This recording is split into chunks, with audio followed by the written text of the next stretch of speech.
My name is Engineer Musabu Basiam, the Managing Director of Tawasco and the Permanent Secretary in the service of Taraba State Government. Our mandate is to supply potable water supply to the people in urban centers.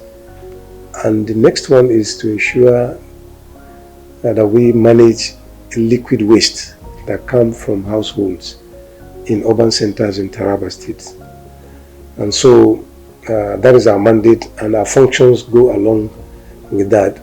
We are in charge of sourcing water, raw water, processing it to a potable standard or a wholesome standard, and then distribute it to residents of urban centers, and in return collect revenue for the services we have rendered to the people.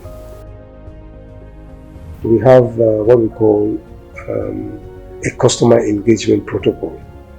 It begins with a customer that intends to engage our services, going to any of our district offices or area offices wherever he is located, because we've been able to provide district offices along, there are space within residents in all our major towns in Taraba.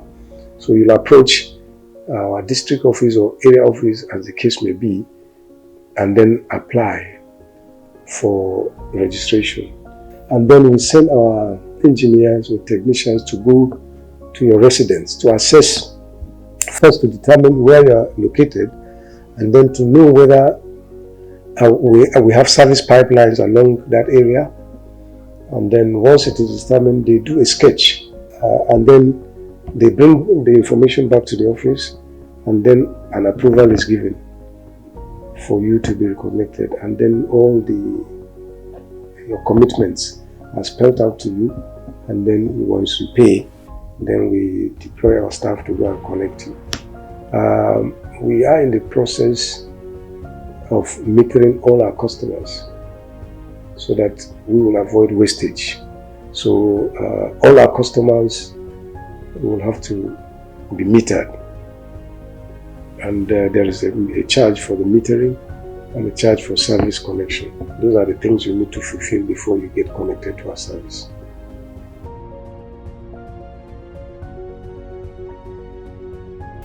I want to urge our customers to appreciate government and our development partners for ensuring that the enabling environment is created for people to have increased access to water and sanitation services.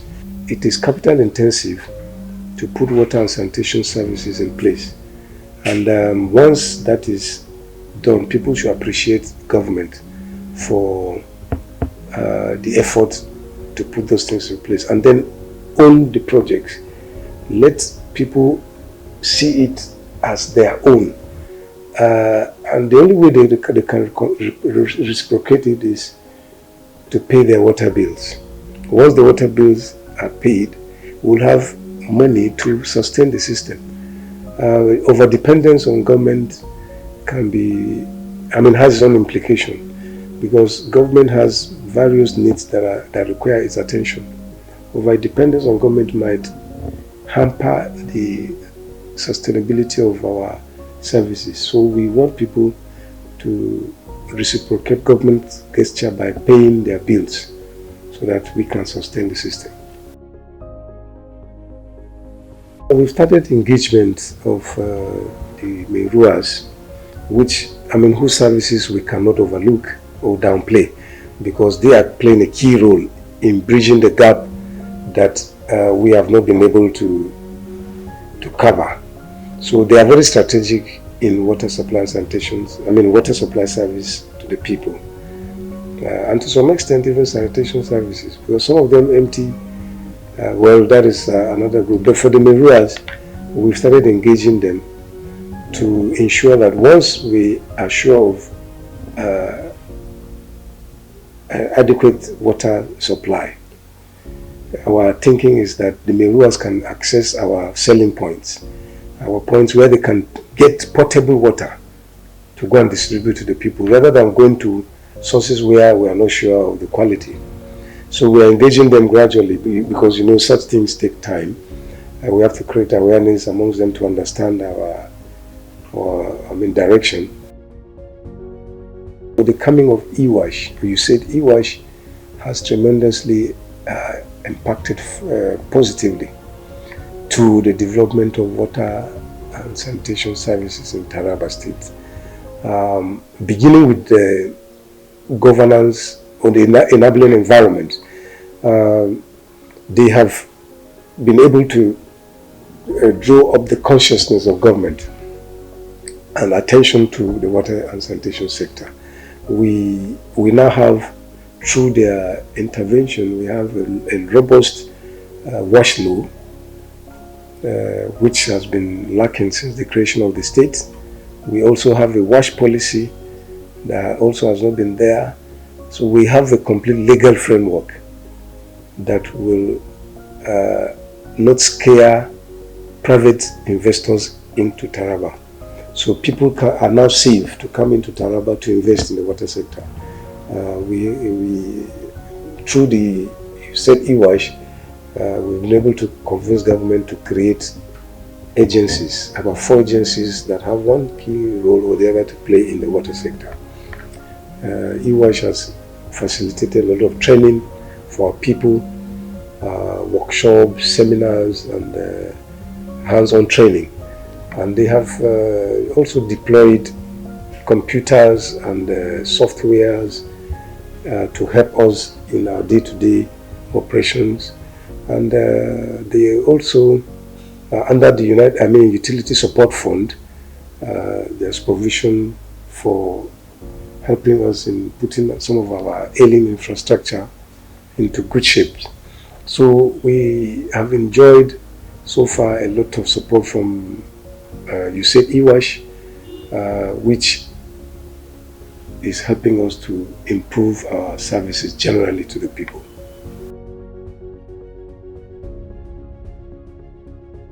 And I want to say here that the management of Tawasco is very conscious of that, and there is deliberate effort to give women the chance to operate even at the management level in the male-dominated environment.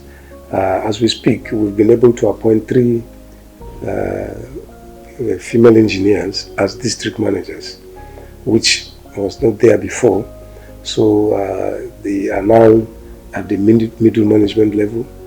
We hope that they will begin to rise from there to the top management level. And it will be a thing of joy if one day we wake up to find a female sitting here as the managing director of the company. And when I came in 2013, I met an ailing utility provider.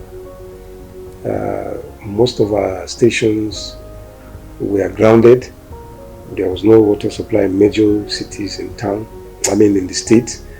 Even Jalingo as a state capital was struggling. But by the grace of God, when I came on board, I first did a self-diagnosis of the agency, being an insider, because I grew through the ranks in this place. And so most of the challenges were not new to me, and I set up a program for tackling those challenges one after the other.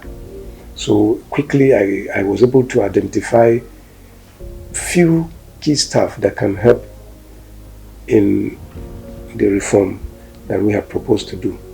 And wherever they were, I picked them and brought them to the headquarters and gave them one responsibility or the other strategically. And through that, we were able to devolve our energy and intellect to ensure that we tackle those challenges one by one. And we started with increasing our production capacity down to storage, down to distribution, and then through the help of the African Development Bank, we did a robust training program and capacity building program for our staff. We took some of them outside Nigeria to see best practices. And so when we changed their mindset. And when they came back, they were contributors to the system rather than being liabilities to the system. And we embarked on serious advocacy on stakeholders. We try to identify who our stakeholders are, because not only the man that is consuming water there that you consider as a stakeholder, the people that are in charge of policies that affect us, because we deal with a very wide segment of stakeholders. We have the policymakers, we have even opinion leaders, we have the consumers and their likes. So we have to deal with each one and ensure that we take our messages to them. And having done that, we were able to get support that enabled us to do what we were able to do. So as we speak, we have been able to improve on the overall access to water from about 30% to close to 80%. Our target is that in the next few years we should be able to hit 90 or 90 something percent.